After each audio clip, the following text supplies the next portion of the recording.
வந்து இன்றைக்கி ஒரு டிவோர்ஸ் கேஸ் ஒன்று சொல்லட்டா. என்னென்னா வந்து ரெண்டு பேரும் ஒரே இடத்துல தான் வந்துட்டு ஒர்க் பண்ணாங்க. அப்படியே வந்துட்டு லவ் பண்ணாங்க. லவ் பண்ணதுக்கப்புறமா 2 பேர் வீட்லேயுமே வந்துட்டு பிரச்சனை. ஏன்னா 2 பேருமே வந்து வேறு கேஸ்ட்டு. அதனால் வீட்டில் வந்துட்டு கல்யாணம்லாம் பண்ணி கொடுக்க மாட்டேன்னு சொல்லிட்டாங்க. அதுக்கப்புறம் இவங்க வந்து என்ன பண்ணாங்க, 2 பேரும் சண்டைலாம் போட்டு எதாவது பண்ணிப்பா அப்படி சொல்லி வீட்டெல்லாம் இது பண்ணி அவங்க வந்துட்டு மேரேஜும் வீட்டில் பண்ணி வச்சிட்டாங்க. அதுக்கப்புறம் பார்த்தா 2 பேருக்கும் சண்டை வர ஆரம்பிச்சிட்டு, ஏன்னா 2 பேரும் ஒரே ஆஃபீஸில் இருக்கக்கூடாதுல மேரேஜ் ஆகினதுக்கப்புறம்.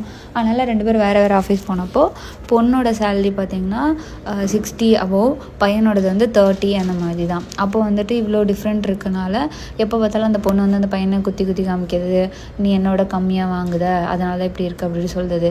அப்புறமா வந்துட்டு அந்த பொண்ணு வந்துட்டு எனக்கு கார் வேணும், ஏன்னா வந்து என்னோடய ஃப்ரெண்ட்ஸ் எல்லாமே வந்துட்டு இதுவாக தான் இருக்காங்க, காரில் தான் வருவாங்க, நீனும் வாங்குன்னு சொல்லி வாங்கலாம் வச்சாச்சு. அப்புறமா கார் வாங்கியாச்சு. அதுக்கப்புறமா வந்துட்டு வீடும் வந்துட்டு மாமியார் வீட்டில் என்னால் இருக்க முடியாது, அதனால் வந்துட்டு எனக்கு தனியாக தான் வீடு பார்த்து கொடுக்கணும்னு சொல்லிட்டு தனியாக 2 பேரும் வேறு வீட்டுக்கு போயிட்டாங்க.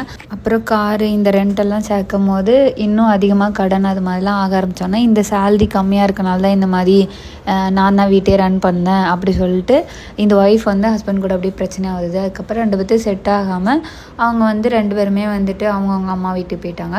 அப்படியே செப்ரேஷன்லேயே வந்து ஒரு 1 இயர் இருந்துட்டாங்க. இப்போ வந்து மியூச்சுவலாக டிவோர்ஸ் அப்ளை பண்ணி மியூச்சுவலாக டிவோர்ஸும் வாங்கியாச்சு. வாங்கி 3 மந்த் ஆகிட்டு அந்த பையனுக்கு வேறு ஒருத்தவங்களுக்கு கூட இப்போ கல்யாணம், அவங்க ஹாப்பி.